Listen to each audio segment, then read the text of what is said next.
I'm Tineke Van Zandt. I teach anthropology and archaeology, and I'm the department head for anthropology, archaeology, and GIS. And hi, I'm Mary Chris Eunice. I also teach anthropology and archaeology, and I am the archaeology discipline coordinator. So we wanted to start just with the most fundamental question here, because a lot of people are unfamiliar with anthropology and archaeology. So what is anthropology and what is archaeology? Anthropology is the study of humans. It's the study of humankind, which sounds extremely broad, and it is extremely broad. And that's part of what sets anthropology aside from other disciplines that study humans, is that it takes this very broad approach and it cares about every aspect of what it means to be human. There are 4 subfields within the discipline of anthropology. There is biological anthropology, which studies the biological aspect of being human, including human biological diversity and human evolution. There's cultural anthropology, which studies human culture and cultural diversity.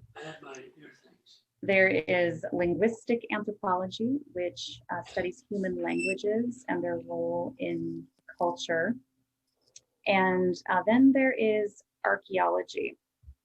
And we're going to talk more about archaeology in a second, but I just wanted to point out that in our anthropology program here at Pima, you take courses in all of these different subfields, so you learn something about all of them, because again, we all, firmly believe that you need this to take this broad approach and learn about all of these different aspects of being human in order to get at that goal of understanding what it means to be human.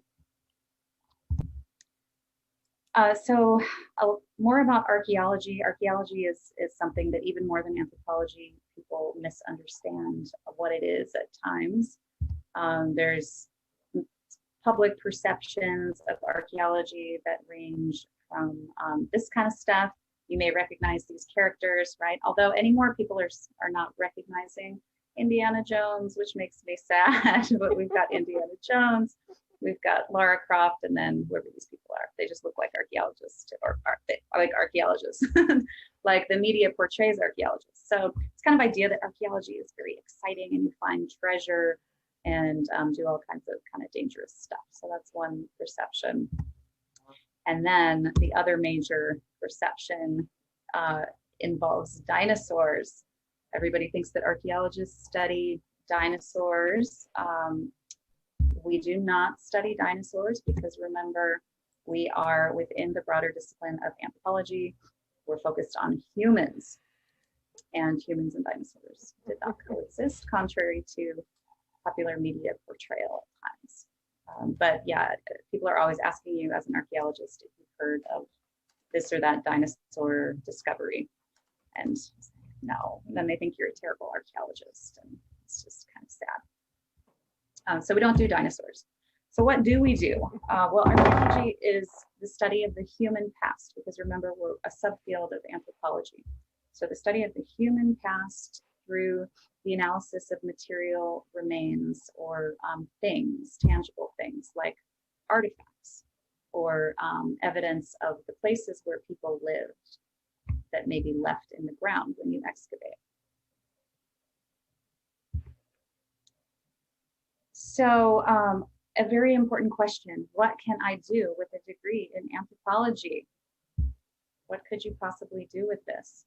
The answer is you can do a lot. One thing you can do is here at Pima, we offer an Associate of Arts degree with an anthropology concentration. You can take that and you could transfer over to a university and continue your studies, move on to a BA or graduate school if that's the path you want to take. You pursue a field archaeology certificate, which we also offer here at Pima. that we'll talk more about in a second, that teaches you how to do the field work portion of archaeology. But really important to remember is that anthropology is a great foundation for anything that you want to do. It's a great foundation for any other field that you can think of, really. And Tinika has a good explanation of this. Yes, and I saw you put into the chat, Ashton, that you're interested in graphic design. And so I often have students come and ask me, well, why should I take anthropology or get a degree in it if I don't want to become like a professional anthropologist or a college professor? Because a lot of people think that's all you can really do with it. There is much more. But anthropology can just be a great foundation for anything else, including something like graphic design, because it helps you understand humans and human diversity. And so if you ever think you're going to be dealing with diverse people or designing things for diverse people, it can really help you to understand other cultures and understand the human past in its broadest sense.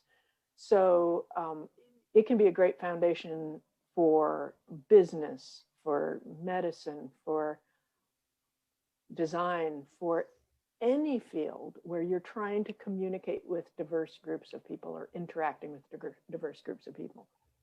And when I went to college, most of my friends who majored in anthropology did not go on in anthropology. I think out of 25 anthro majors, like 3 of us did. Most of the rest became doctors and lawyers. And every single one of them tells me that their anthropology degree helped them in what they do today. It helped them be better doctors, better lawyers, better business people. One friend of mine who took a lot of anthropology and majored in English, which is often considered a degree that's even harder to understand what you do with an English degree, ended up creating a multi-million-dollar company and selling it, and has now created another one. So it's a great foundation for almost anything you want to do, because you learn more about people. It's also a lot of fun. But I'm a little biased that way. Okay, back to you, Mary. Okay, so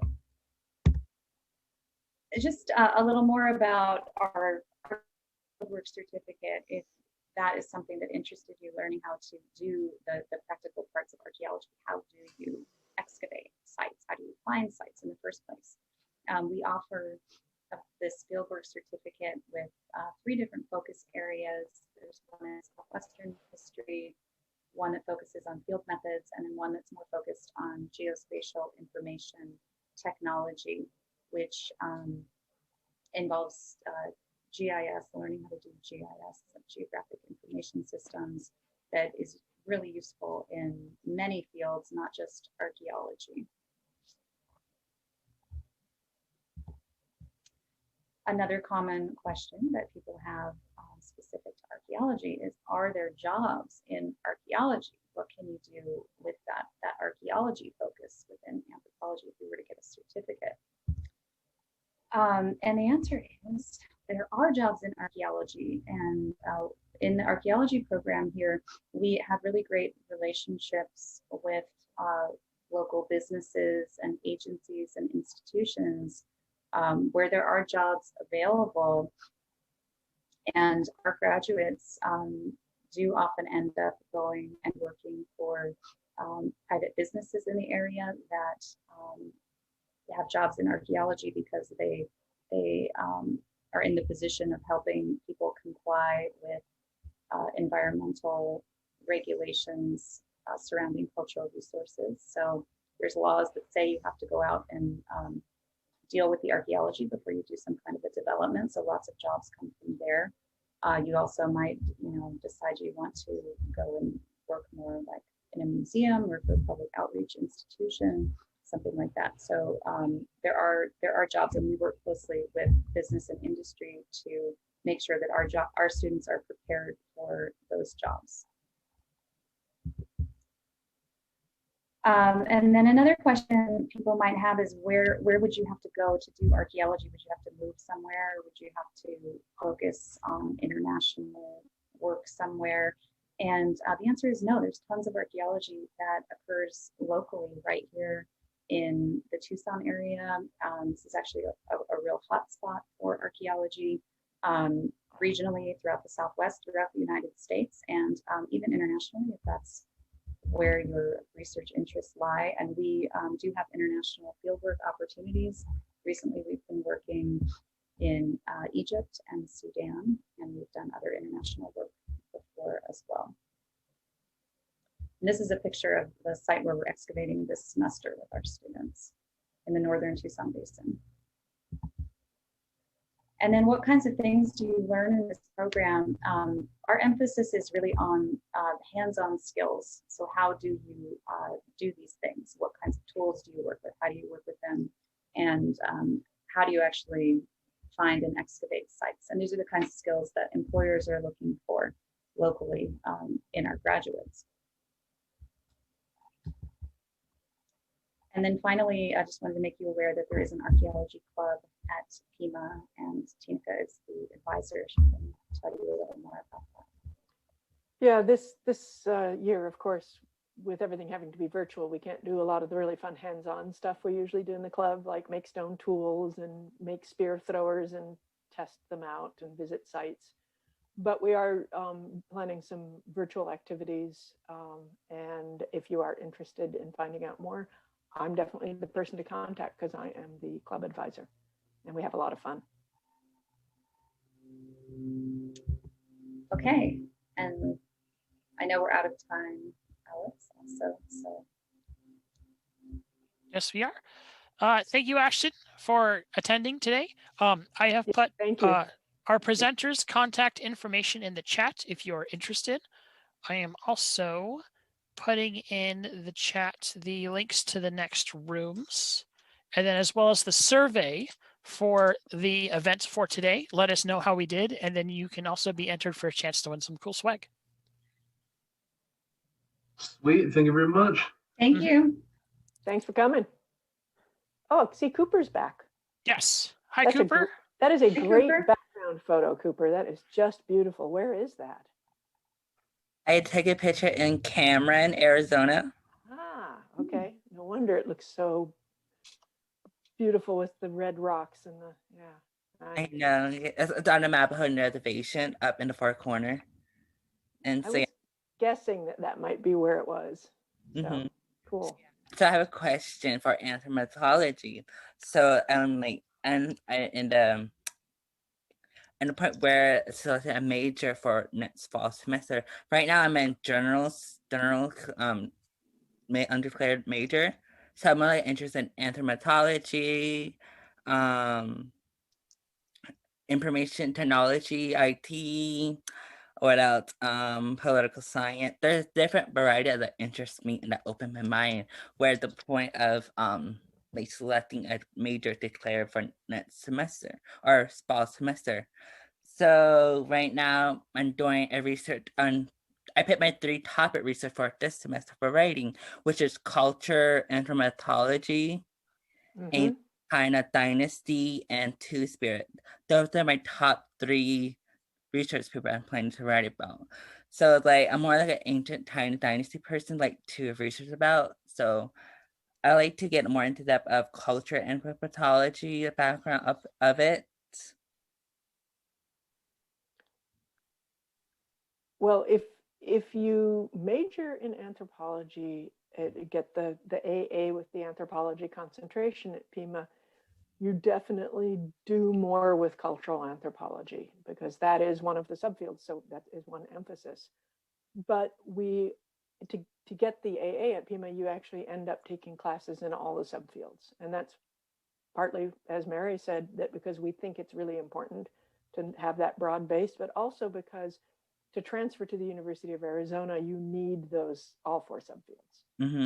So by taking all 4 subfields here, then you don't have to take the 200 level classes at the U of A. You can transfer into the U of A as a junior in anthropology without having to go backtrack and take all that low level stuff.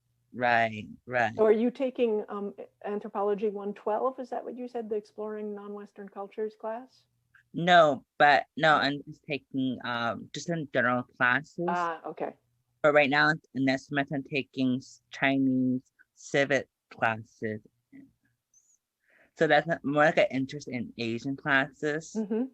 So yeah, it's like I'm I'm just fascinated of China and Asia's history. So like I always watch China's historic drama and more like a imprint of the Parliament, how politics work in China and how democracy work in China. Ah, interesting.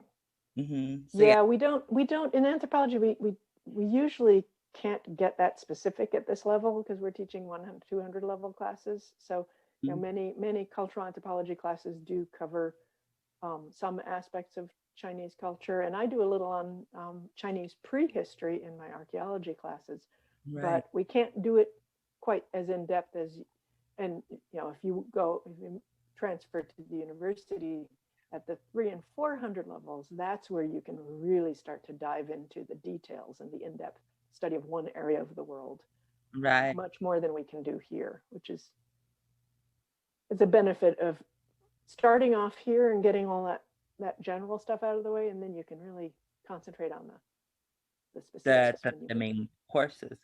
So what if I am doing like anthropology for study abroad? In normal years, we do have study abroad opportunities with anthropology. There was actually there was a study abroad opportunity that was being planned that ended up having to be delayed.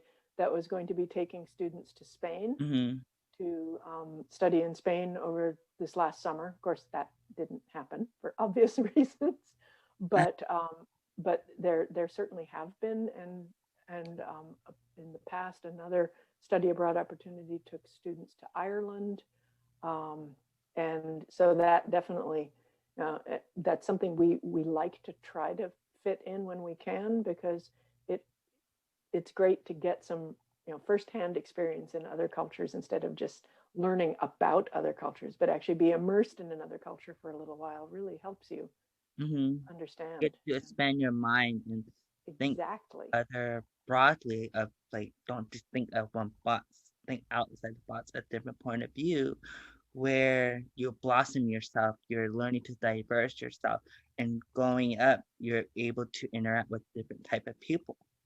Right. And in my view, and I think I could probably speak for all of us in this room, that is to the strength of studying any of the social sciences. As Peter said, political science, anthropology, any of the social sciences give you that broader picture of humanity and the world and our place in it, and teach you those critical thinking skills that are going to be good. You're going to be drawing on those the rest of your life. Great, thank you. Okay. Thanks for the questions. That was fun hearing from you and hearing what you're interested in. Yep, great. Thank you so much in your time in your office. You're welcome.